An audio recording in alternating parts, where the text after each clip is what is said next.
به نظر شما چه غذایی مثل این فوری و خوشمزه است؟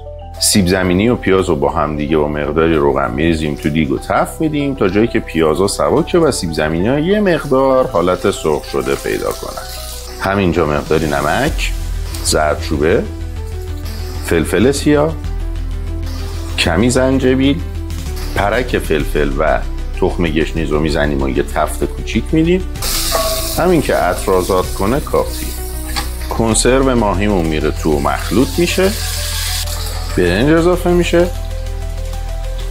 برنج رو مخلوط میکنیم و یه تفت کوچیک میدیم. یه تیکه انبه کال برای بالانس کردن طعم و سطحش رو با آب میپوشونیم. بذارین روی حرارت زیاد تا بجوشه و آب ببره.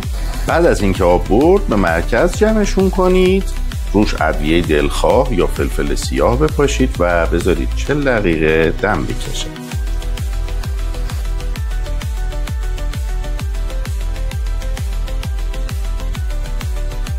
این غذا رو فقط باید با دست خورد. جاتون خالی.